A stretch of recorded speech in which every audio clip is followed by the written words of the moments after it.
आपके भरोसे पर खरे उतरकर हमने पूरे किए हैं 3 साल। आपका क्षेत्र, आपके मुद्दे, हम बने हैं आपकी आवाज। सटीक खबरें, बेबाक अंदाज, आपका अपना न्यूज चैनल। देवभूमि उत्तराखंड की धरती शिव व शक्ति की पावन भूमि के रूप में समूचे विश्व में परम आस्था व श्रद्धा के साथ पूजी जाती है। हिमालय के आंचल की इस पावन भूमि में एक से बढ़कर एक आस्था को रेखांकित करते तीर्थ स्थलों की लंबी श्रृंखलाएं मौजूद हैं। यहाँ की पर्वतमालाओं में जहाँ लोक देवताओं का निवास है, वहीं शिवालय एवं शक्तिपीठों की भव्य आभा के कदम कदम पर दर्शन होते हैं। आध्यात्मिक विराट आभा का ऐसा ही एक मन भावन केंद्र है पनियाली स्रोत कटघरिया का पंचवटी स्वर्ग आश्रम। इस आश्रम को सीताराम बाबा आश्रम के नाम से भी पुकारा जाता है। हल्द्वानी की धरती की परिधि में कटघरिया से आगे इस स्थल के प्रति स्थानीय लोगों में बहुत ही गहरी आस्था है। दूरदराज क्षेत्रों से भी भक्तजन यहाँ पहुंचकर मनौती मांगते हैं। ऐसा जाना जाता है कि यहाँ पर मांगे पूरी होती हैं। आध्यात्मिक वातावरण की अलौकिक छटाओं में स्थित यह आश्रम बहुत ही सुंदर व मनभावन है। घने जंगलों के मध्य कलकल धुन में बहती नदी इस देव स्थल की अद्वितीय शोभा है। पर्यटन और तीर्थाटन के लिहाज से यह स्थान लगभग गुमनामी के साए में गुम है। इस भूमि के सानिध्य में प्रसिद्ध संत नानतीन बाबा महाराज जी ने माँ पीतम्बरा की साधना करके अलौकिक सिद्धियों प्राप्त की हैं।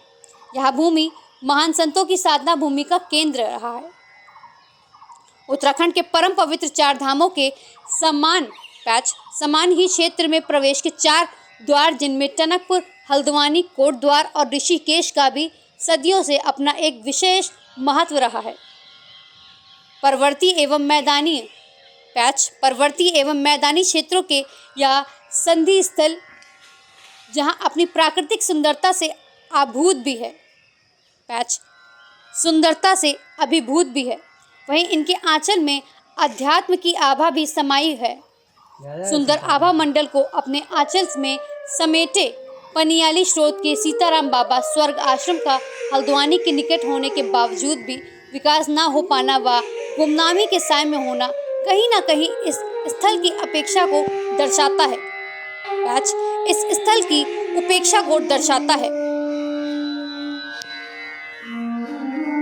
प्रसिद्ध वैष्णव संत स्वामी मोहनचार्य जी बताते हैं कि यह आश्रम सदियों से किसी प्रकार अपनी स्थिति को संभाले हुए है, जबकि पर्यटन की दृष्टि से इसे विकसित किया जा सकता है।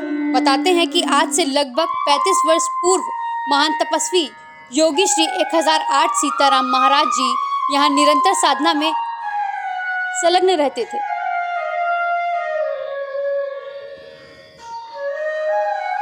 उनकी सशरीर उपस्थिति में यहाँ समय समय पर अनेकों धार्मिक कार्यक्रम आयोजित होते थे।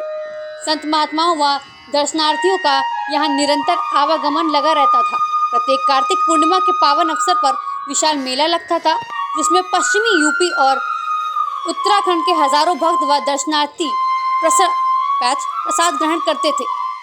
बताया जाता है कि महान योगी सीताराम बाबा अलौकिक सिद्धियों के स्वामी थे, शिव शक्ति के पास उपासक थे। उनकी आयु का कोई निश्चित अनुमान किसी को नहीं था। यह भी मान्यता है कि वह लगभग 350 वर्ष तक रहे।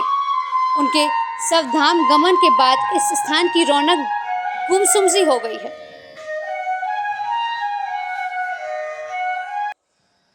कुछ वर्षों बाद उनके पौत्र शिष्य श्री 1008 बजरंग दास जी महाराज ने धीरे धीरे अपनी साधना व भजन के बल से इस दिव्य स्थान को सिंचित व जागृत किया। लगभग 2 वर्ष पूर्व उनके बैकुंठ वास के बाद उनके योग्य शिष्य श्री गोपाल दास जी महाराज श्री आश्रम की भजन पूजन व साधना की परंपरा को संभालने लगे। इस आश्रम की सुंदरता बरबसी आगंतुकों को अपनी ओर आकर्षित करने में पूर्णतया समर्थ है। यदि सरकारी स्तर पर इस आश्रम को विकसित करने के प्रयास किए जाएं, तो यह स्थान पर्यटन एवं तीर्थाटन का एक विशेष केंद्र बन सकता है। लेकिन हैरत की बात तो यह है कि इस स्थान के बारे में अनेकों अनेकों स्थानीय लोगों को ढंग से जानकारी भी नहीं है। तमाम प्रकार की असुविधाओं का यह अभाव है। यहाँ तक कि आश्रम में लाइट, प्रकाश आदि की व्यवस्थाएं भी नहीं हैं। घने वर्षों की छांव में स्थित होने के कारण यहाँ शाम ढलने से पहले ही अंधेरा हो जाता है। इस स्थान का पौराणिक महत्व यह है कि क्या यह अभी शोध का विषय है? कैच, इस स्थान का पौराणिक महत्व क्या है? यह अभी शोध का विषय है।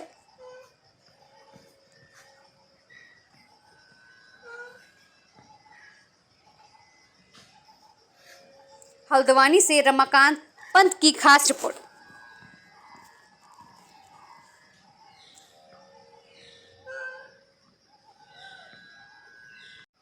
जय जय सीताराम महाराज जी। जय सीताराम। जय काशी विश्वनाथ। महाराज जी, ये इस आश्रम का हम तो बचपन से नाम सुनते आ रहे हैं, कई बार आए हैं। आज आपके समक्ष बैठने का अवसर प्राप्त हुआ इस मोहिनी एकादशी के पावन पर्व पर। हम आपके मुखारविंद से इस आश्रम का थोड़ा इतिहास और जो वैष्णव परंपरा है और किस प्रकार ये आश्रम धीरे धीरे जो बदलाव की ओर जा रहा है, पूरे निर्माण की स्थिति से, उसके विषय में कुछ शब्द आपसे सुनना चाहते हैं।